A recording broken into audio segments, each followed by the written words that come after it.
This is my creepypasta, Beyond the Paint. A song much like the ones you would hear at any circus. But it was strange, it was twisted, it was broken. This song is part of my story. I ask you not to listen to this story if you are afraid of clowns. I remember when I was young, loving clowns. They were so interesting to me. It was my 10th birthday when we went to the circus. It was strange. I don't remember seeing any flyers for the circus or anything indicating that the circus was even coming to the town that we were in.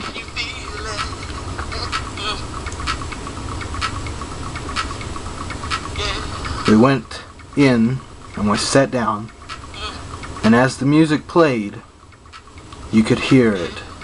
The voice of the ringleader. It was a clown. His name, Mr.Smies. He was a magical clown that did tricks and introduced the performers. He was amazing. During the Tiger's Act, I got up and went to the restroom.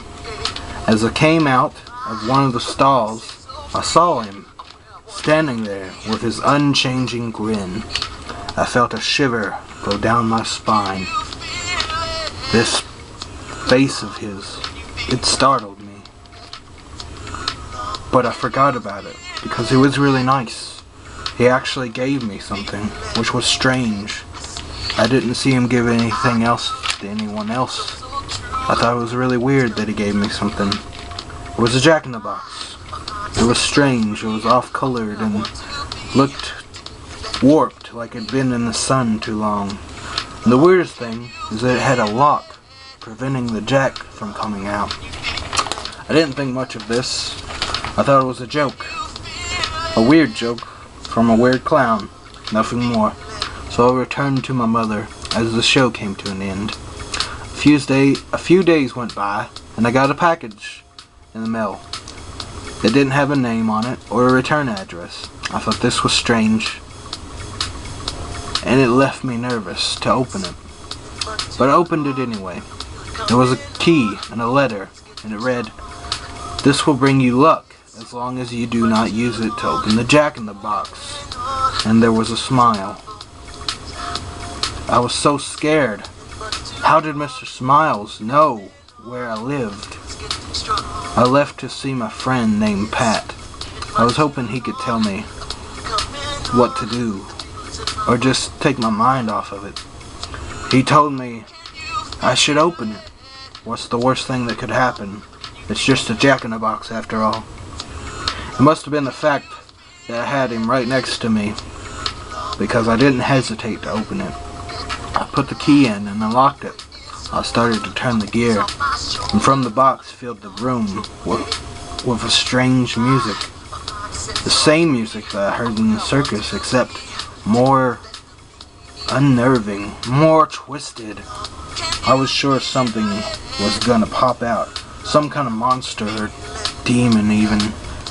But as the box opened, all that came out was a small clown head and some dust. There was an old toy, nothing more. So I looked at Pat with excitement because I was glad there was nothing more to fear. My fears were gone. It was pretty late, so I decided to go home. As I entered my house, I couldn't believe what I saw. Clown figurines everywhere. And the song started to play, and I swear I could feel a breath on the back of my neck. And I closed my eyes and I screamed for my mother. Her voice, I could hear her voice. So I opened them again, and everything that was there was gone. I was so worried. She saw this in my face, and she sent me to a doctor. Dr. Stanley. He was a very nice doctor. I went there for a long time. For many months I was there.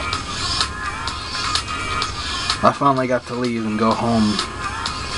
And on the way home, I swear I saw 2 girls playing jump rope. And this might sound simple to you, but as I looked at their faces, it was clowns. Am I losing it? I thought, am I seeing something that isn't there? Or what could it be? What could it be? I got home and I went into my room and there sat 3 dolls. The 3 dolls that sat there were not regular dolls, they were clowns. And for a second, maybe just a second, I thought one of them smiled even more than the others.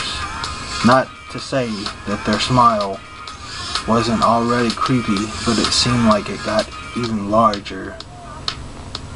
This scared me so bad. I shouted for my mother to come in the room, and she pulled me away from what I was looking at. And there was nothing there. But when I looked at my mom, it was him. Let's play a game. I knew the voice. Mr.Smies was in my house. I covered my eyes, hoping that this was some kind of strange dream, a nightmare maybe. I turned around, afraid not to face him, but when I opened my eyes, the walls, they were green, orange, purple, and red. They were bizarre, like a circus. I was not in my house anymore. I was frozen to the ground. I was unsure of what was going on. I thought for sure I was in some kind of strange nightmare, that I was just dreaming. I heard the terrible music growing louder than ever before. I ran as fast as I could, but there wasn't a way out. I was able to find a piece of glass. I thought for sure I could use this as a weapon. I got into a room of mirrors. I knew this would be the room I would have to face him. 3 of the mirrors broke as I felt a hand on my shoulder. I swung the glass as fast as I could, and I cut him deep. His blood splattered all over me. I ran. There was no way out. Still, he kept coming from me with that smile on his face. That unchanging smile. What was he so happy about? I thought for sure I was dead. He ran at me, strangely, like he wanted to hug me and hold me. I didn't know what to think, but I didn't give him a chance to. I cut him again, but this time in the neck to make sure he would never get up again. I closed my eyes because I didn't want to see the blood, but when I opened them, I was mortified. I had just killed my mother. My mother! She lay dead at my feet! What have I done? I looked at my hands and I was wearing white gloves. So I looked at the mirror. I was him. I was him. I was Mr.Smies. And everything became much funnier. I saw the real joke, you see. I saw the real joke.